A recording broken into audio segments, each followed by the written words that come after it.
Kwa jinsi ambavyo umeutazama. Of course kwamba paka unamwona Mgunda anamlalamikia mwamuzi kwa namna moja ama nyingine. Mimi sijategemea akienda live vile, na ndio maana hata mwenyewe amesema kwamba hajapendezewa, lakini acha aongee kwa sababu tupo katika mwezi wa mfungo, pande zote mbili tunafunga. Kwa hiyo na mimi niko kwenye saumu naongea, ni kweli kama mwamuzi angekuwa yuko fair, basi inawezekana mechi hii ingemalizika kwa suluhu, kwa sababu Namungo amecheza mpira mzuri. Tusiongopeane, Yanga ilikuwa katika performance nzuri sana kwa siku ya jana. Yaani wapo unavyozungumza sijakuelewa. Nenda tu straight. Yanga jana wamecheza mpira mbovu. Ndio wewe sasa ndio unakuja unaingilia. Yaani Yanga jana hakuwa na performance nzuri. Yaani ulikuwa unajaribu kama vile kuibeba. Na ndio maana unamwona mpaka mwamuzi anakuja anamlalamikia. Kocha anakuja anamlalamikia mwamuzi kwa sababu Yanga jana hakuwa na mpira mzuri wote. Walikuwa na mpira wa kawaida tu. Na Namungo, mimi namheshimu Juma Mgunda alichokifanya jana. Aliweza kumanage timu yake na kuhakikisha kwamba anapishana na Young African, na aliweza katika hilo, akimtumia winga wake Cyprian Kipenye katika kupeleka mashambulizi. Amefanya hivyo mara kwa mara, lakini pia Yanga wana bahati kwa siku ya jana, na ndio maana kocha mwenyewe anakuambia kabisa wazi kwamba wamenyimwa penalti afu kule penalti imetoka. Kwa hiyo Yanga pia walikuwa na bahati. Ambayo penalti ya kwanza ilikuwa ni upande gani, wa Yanga wa Namungo? Penalti ya kwanza ilianza ya Yanga bwana. Kwa hiyo ikaja ikatokea tukio kama lile kwa upande wa Namungo. Lakini umejaribu kuiangalia vizuri ya namna ambavyo mgongano ulikuwepo baina ya ni Damaro yule na Fabrice Ngoi. Wewe mchezaji wa Kiswanya. Abdul Kiswanya yule midfield. Lakini penalty ya kwanza nadhani ilikuwa ni ya Namungo. Ya Namungo dakika ya 17. Ndio ilitangulia. Ambayo dakika kama ya 17. Yes, dakika ya 17. Alafu dakika ya 10 Damaro anaenda kufanya pulling kwenye eneo ambalo halikuwa na ulazima kufanya vile, na it was a clear penalty. Unajua mimi nilikuwa naufuatilia mchezo, tulikuwa nilikuwa sehemu tofauti na Ali, lakini baadaye nilivyoenda kwenye room ambayo yupo ndugu yangu, nikamwambia mbona ile instance ni kama penalty afu mwamuzi ameiacha. Na ni kweli, hata ukiangalia kwa jinsi ambavyo Damaro alienda kufanya, dhahiri shahiri ilikuwa ni penalty, lakini kwa bahati mbaya hatujui kitu gani ambacho kilimkumba mwamuzi. Na still matukio kama haya mara nyingi sana yanakuja kutokea wakati ambao tunaanza kupigia mahesabu ya title race. Kwenye title race ndio tunaanza kuyaona makosa ya kibinadamu yanakuwa mengi. Wale hawajafika hata michezo 10 wanaanza kuniambia kuna title race sasa hivi. Kwa wale watu wanne inafahamika yani. Ndio maana Yanga na michezo sijui 8 sijui 9. Hamna alifika 10. Yanga na michezo almost kama sikosei 8, Simba na michezo kama sikosei 8 kama sio 9, lakini ukija kuangalia tayari wameshasogea mpaka kwenye top 4 na wanahitaji ushindi wa mchezo mmoja tu kuweza kuwatoa wale waliopo juu. Kwa hiyo naamini title race tayari inafahamika, na siku zote title race ipo kwa timu ambazo zina consistency ya kupata matokeo mazuri. Kwa hiyo mimi ninachokiamini ni kwamba hao waamuzi wanamezwa na pressure sana na wanafanya maamuzi kwa sababu ya hivi virabu vina yani sijui niseme vina nguvu kubwa sana kwenye soka letu la Tanzania. Kwa kile kilichotokea jana, naamini kwamba ile incidence ambayo amefanywa Maxim Pia Zengeri hata ingetokea kwa upande wa Namungo, sidhani kama muamuzi angeweza kufunika penalty. Lakini jana Namungo binafsi wamecheza vizuri sana. Yaani siku ambayo unaweza kukaa chini ukamheshimu mwalimu Juma Mgunda kwa jinsi ambavyo aliamua kuiapproach game. Unasema yes, huyu ni mwalimu wa mchezo, huyu ni mwalimu wa football. Fuko wake wa mbinu upo vizuri. Naamini kwamba Juma Mgunda kama anavitendea kazi vilivyo bora, anaweza kufanya vizuri kuliko hata Pedro Gonçalves, kwa sababu siku ya jana ndo siku ambayo mimi mwenyewe binafsi nimeshangaa kwa hata tactical Pedro mpaka anafika dakika kama 70 unamtoa Aaron Okello na kumuingiza alikuwa ni Shadrack Isakaboko. What's going on? Unaenda kuingiza beki ambaye actual akili yake yote ipo kwenye kuziwia kwenye mchezo dhidi ya Namungo ambao tunawaita ni mid table teams. Na ukiangalia michezo miwili ya Namungo ya nyuma jinsi ambavyo walikuwa wanacheza, na ukija kuangalia quality players ambao wanao Yanga kwenye kikosi chao, utarajii kumuona Pedro akienda ku defense kwenye mchezo wa Namungo. Unamtarajia aende akadominate mchezo, akatengeneza nafasi za kutosha ili mradi timu yake iweze kunufaika na hizo nafasi ambazo anatengeneza. Lakini kwa bahati mbaya eneo la utengenezaji wa nafasi kwa upande wa Young Africans limekuwa finyu, na hii sasa hivi inaanza kuonekana kwa kiasi kikubwa nyakati ambazo wanamkosa mtu kama Pacome Pedro Zouzoua. Huioni Yanga ikiwa na ubora mkubwa sana kwenye kutengeneza nafasi. Kwa maana hiyo ndio nataka kuniambia kwamba performance ambayo alionyesha Yanga katika mchezo wa jana ni mbovu ukilinganisha na performance walizoonyesha katika michuano ya klabu bingwa. Jana ndio performance ya ya kawaida yani ya kawaida sana kuiona kwa Young Africans, na ni performance ambayo naamini hata mshabiki ambaye anaelewa mpira, anaelewa football na anaujua hasa mpira anaweza kawa ananielewa hichi ninachokiongea hapa. Ukicheza vile kwenye michezo miwili mitatu minne una guarantee kwenda kuangusha alama. Na siku zote ili mradi wewe uweze kuwa bingwa inakulazimu kuwa unaokota alama kwenye hizo mid table teams. Unajua mid table teams wapo wengi kuliko Giants team. Giants team tunamgusa Simba. Unaweza kupoteza mchezo mmoja tu dhidi ya Simba Sports Club, lakini ukaokota alama 30 kwenye timu hizi ndogo ndogo zikakufanya wewe kujitengenezea nafasi nzuri ya kuweza kuchukua bingwa. Hata ukirejea nyuma kwenye misimu kadhaa ambayo Yanga ametawala kwenye soka la Tanzania, alama nyingi ambazo zimemfanya yeye kuweza kuwa bingwa alikuwa anazichukua kwenye timu za madaraja ya kati hizi, alikuwa anashinda home and away. Kwa hiyo naamini kwamba performance ya jana hata wenyewe wachezaji wa Young Africans wakikaa wakiangalia, hata mwenyewe Pedro kama atakaa atakupitia tendo la mchezo hawezi akatamani ile performance iweze kujirudia, kwa sababu amecheza soka la kawaida sana, yani kiasi kwamba ukuona mimi nafikiri Yanga sio mechi ile. Kuna mechi kama 3 za karibuni Yanga wanacheza vile. Unajua Mayombo, nataka akimaliza kuongea Nira, kuna swali ambalo nataka niwaulize, na nyinyi mtafanya comparison katika michezo ambayo wamecheza timu ambazo zinashiriki michuano ya kimataifa. Sikupata nafasi ya kuona mechi ya Mtibwa na Singida, lakini vile hata Azam naona wale wachezaji wao ambao ndio wanategemewa na majina makubwa, jana walikuwa ni wacheza mchezo chini ya kiwango kabisa. Ali ambao natoka shahidi, tulikuwa wote pale KMC. Kwangu mimi, yani unajua tunapo mention performance kubwa atu mention tu kwa wachezaji kucheza chini ya kiwango. Kuna fatiki, lakini kuna ile hali ya uhalisia wa game approach ambayo mwalimu anakuwa ameingia nayo. Unaona kabisa timu ina uwezo wa kufanya build up kuanzia sehemu fulani, inatoka sehemu fulani inasogea sehemu fulani, hata chance creatives, yani chance ambazo wanatengeneza kwenye mchezo husika zinakuwa zinaweza kumlenga mtu fulani. Siku ya jana unaweza kuzunguka ukatafuta Depo ametengenezewa nafasi ngapi ambazo zinaweza zikamfanya aweze kuziconvert kuweza kwa mabao, na kuja kukuta hakuna nafasi kubwa ambayo ametengenezewa zaidi ya mpira ambao aliupata kwenye penalty na akaenda kuiconvert. Kwa timu kama Yanga unaigarantii kwenye mchezo wowote ule, yani kwenye mchezo wowote wa ligi kutengeneza nafasi 5 mpaka 6 ambazo wanaweza kuzitengeneza, yani hizo ni nafasi ambazo zinaweza zikawa clear kuweza wao kuweza kupata mabao. Lakini kwenye mchezo wa jana hatukukiona hicho kitu. Ilifikia hatua hata mipira kwenye miguu ya Alan Okello ilikuwa haiwezi kukaa. Kwa nini? Hata wao na Mungu walikuwa wana react sana kwa Alan Okello, kwa sababu walikuwa wanajua mmoja kati ya watu ambao ni creative sana amebakia kwenye kosti ya Yanga ni Alan Okello. Ukiacha space kwake lazima anaweza kufanya kitu ambacho kitakuzuru. Usimwachie nafasi Alan Okello ya kuweza kuichezesha timu. Usimwachie nafasi Maxim Pia Nzengeri ya kuweza kuipa timu uhai. Upande pekee ambao unabakia kuwa hai ni upande ambao anatumika Buba Jammeh, naamini kwamba bado hajaweza kufikia kwenye kile ambacho watu wanatamani kukiona kutoka kwake. Ndio michezo ya mwanzoni ni ngumu sana kuweza kumjaji, akashindwa kutoa performance bora ambayo watu wengi waliitamani. Kwa hiyo kwenye mchezo wa jana ulikuwa ukiangalia, afu mtu akaja kuambia hii ndio timu ambayo misimu 4 imetawala ligi ya Tanzania, unapata picha tofauti kidogo. Lakini naamini kwamba hata mwalimu mwenye Pedro Gonçalves sidhani kama atakuwa ameridhishwa na performance ambayo timu yake wameonyesha siku ya jana.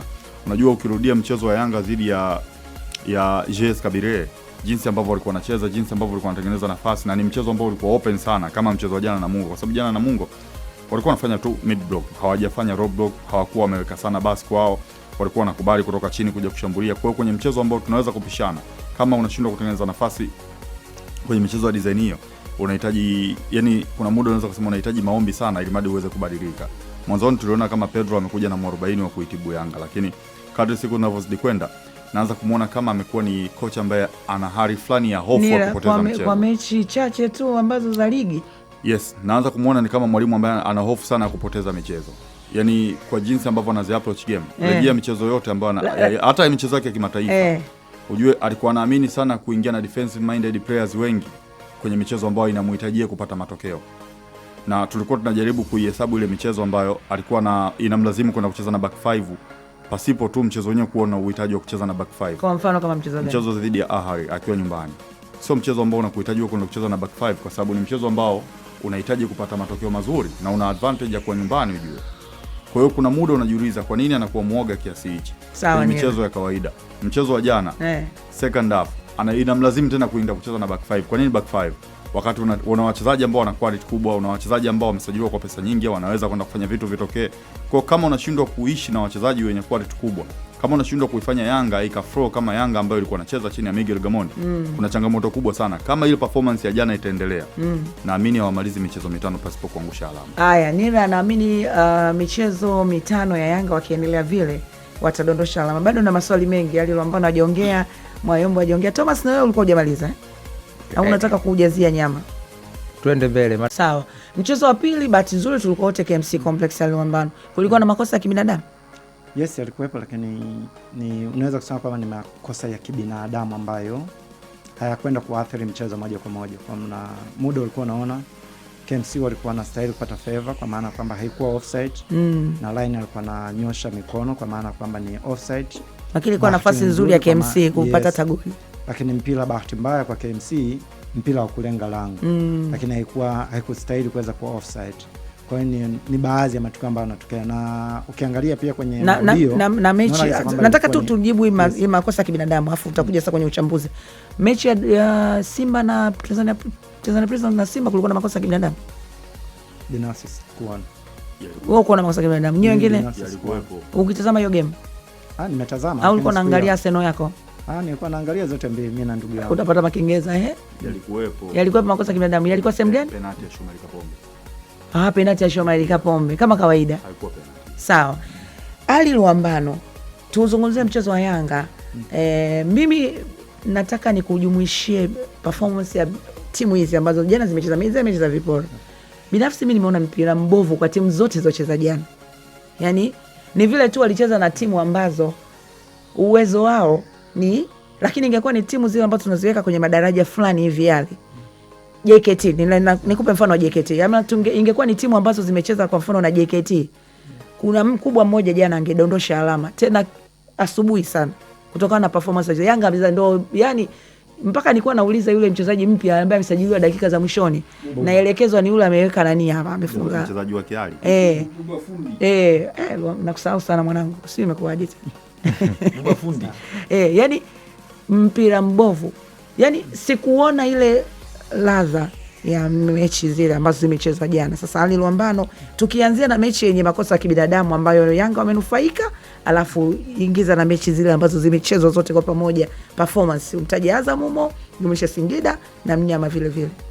Ya binafsi kwanza nikianza kwenye eneo la waamuzi, nadhani kumekuwa kuna changamoto kubwa sana kwenye eneo la waamuzi. Japo kwa msimu huu angalau makosa sio makubwa sana, inawezekana tuko kwenye phase ambayo muda makosa ndo huu ndio hicho ambacho nilikuwa nataka nije. Kwa maana kwamba mpaka kufikia hapa kulikuwa hakuna makosa mengi sana ya kibinadamu, na hayo makosa ambayo yalikuwa yanatokea kuna muda unakaa unaweza kusema yes, hili ni tukio ambalo unahitaji kwenda kuliangalia zaidi ya mara moja ili kuweza kuona kwamba lilikuwa ni kosa. Kwa hiyo kwa mwamuzi ambaye anaona mara moja ni ngumu. Lakini kwenye kipindi hiki ambacho tunaanza kwenda kuzitafuta zile top 4 pamoja na top 2 kwenye ligi yetu, naamini hapa ndipo ambapo pressure inakuwa kubwa sana. Kila timu inahitaji kuweza kupata matokeo kwa njia yoyote. Ukisikia kwa maana kwamba tunakwenda kucheza, tunahitaji kupata matokeo kwa namna yoyote, huko ndiko ambako waga kunaanza kwenda kuzalisha makosa ya kibinadamu. Hapa ndipo ambapo wanakwenda kuzalishwa makosa ya kibinadamu. Kwa hiyo binafsi jana mwamuzi mkongwe Abdalla Mwenye Mkuu kwa kweli amenidisappoint kwa performance ambayo aliweza kwenda kuionyesha kwenye game zaidi ya Young Africans. Ukiangalia tukio la Namungo, ni tukio ambalo alianza Mohamed Hussein Shabalala kufanya challenge, ambao pia uwezi ukawa ni challenge mtu akuwa nyuma. Yani kwa maana Shabalala yuko nyuma, Abdul Kiswanya yuko mbele, alafu ukafanya challenge na isiwe foul. Kwenye kanuni, kwenye sheria za mpira unasema challenge from behind always is a foul. Kwa maana kwamba ukifanya challenge yoyote ukiwa nyuma, maana yake wewe uchezi mpira uko mbele, unakwenda kucheza mwili wa mtu, always lazima iwe foul.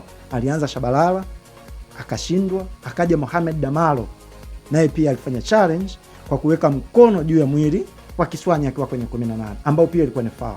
Kwa kama aliacha advantage kwa Mohamed Hussein Shabalala, ilitakiwa kurejesha mpira pale mara baada Kiswanya kushindwa kunufaika na hiyo advantage.